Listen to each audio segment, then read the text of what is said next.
अस्सलाम वालेकुम दोस्तों, कड़ाल खुश आयो खैरा तबियत सही है। उम्मीद तो क्या सब ठीक होना जिथे हुजो आबाद हुजो। जुमन ब्लॉग से हाजिर थे खैरन से कराची में मोटी आयासीं। पर कराची में वो ख़ास मज़ो न हो, रस्ता वस्ता सब बंद लगा पिया उते एडो त माना किचरो आहे। ॿियो त सभु माण्हू जेके उते अध मवाली माण्हू ॾाढा मवाली माण्हू आहिनि उते फुर आहे एतिरा माना सही माण्हू न आहिनि कराची में।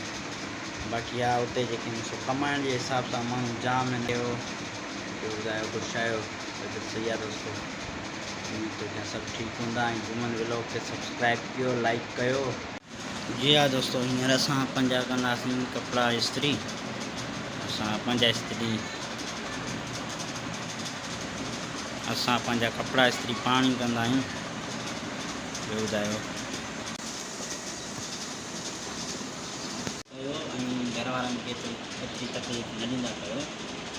पंहिंजा कपिड़ा हमेशह पाण कंदा कयो। मां बि पंहिंजा कपिड़ा पाण कंदो आहियां छो जो मुंहिंजियूं घरनि वारी सलवार मुंहिंजूं घर वारा न आहिनि कंदा आहिनि, वरी ॾुखिया आहिनि, इन करे मां पंहिंजा कपिड़ा पाण इस्त्री कंदो आहियां। हाणे तव्हांखे नंबरदार ॾेखारींदासीं। नंबरदार कराची मां जेको सूट वठी आयो आहे उहो पाए आयो आहे। हाणे तव्हांखे ॾेखारियूं था नंबरदार।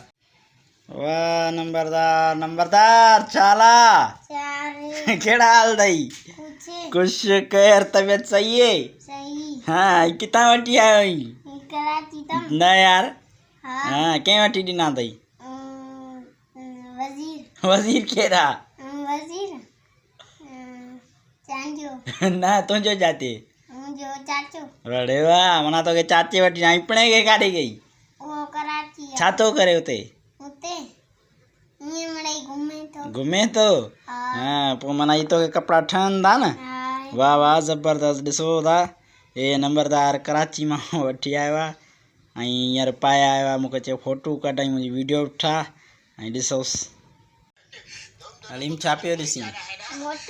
छॾे यार ॾिसां। अरे वाह, मोटू पतलू ॾिसंदो आहीं छा? वाह वाह अलाई हली। अच्छा ज़बरदस्त, वाह वाह। हाँ, तू रोज़ ॾिसंदो आहीं या कंहिंजी मोबाइल ते? पंहिंजी अथई? पंहिंजी अथई? हाँ वाह, कंहिं वठी ॾिनी अथई?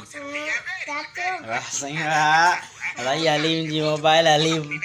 हीउ मोटू पतलू खां सवाइ ॿियो कुझु नथो ॾिसे। ऐं हाणे कुझु ॾींहंनि खां पोइ हिनखे स्कूल में दाख़िला वठी ॾींदासीं न तोखे दाख़िला? कहिड़े में वठी ॾियूं तोखे? मोटू वारे में चए थो मोटू पतलू ॾिसंदो आहे ऐं मोटू वारे स्कूल में ई दाख़िला वठी ॾिजो। इंशाल्लाह तोखे सुभाणे परीं दाख़िला वठी ॾींदासीं। वरी उन माण्हुनि खे ॾेखारींदासीं व्लॉग त बाबा हलीम स्कूल वियो आहे न, ईअं? हा ॿियो? हा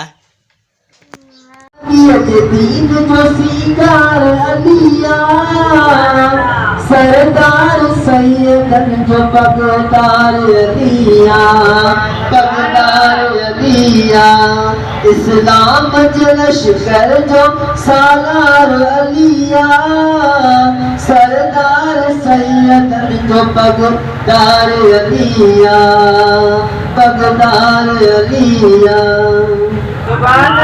जी हाँ दोस्तों, जुमन व्लॉग के ॾींदा इजाज़त ऐं मुंहिंजो यूट्यूब चैनल आहे जुमन व्लॉग, उनखे सब्सक्राइब कयो दोस्तों ऐं लाइक कयो, शेयर कयो। ऐं हाणे मां फेसबुक ते बि जेको आहे सो व्लॉग अपलोड कंदुसि ऐं उनखे बि तव्हां लाइक कयो ऐं शेयर कयो, कमेंट कयो ऐं जीअं ॿियनि खे मोट ॾींदा आहियो ईअं असांखे बि मोट ॾियो ऐं सब्सक्राइब ज़रूरु कयो। थैंक यू दोस्तों।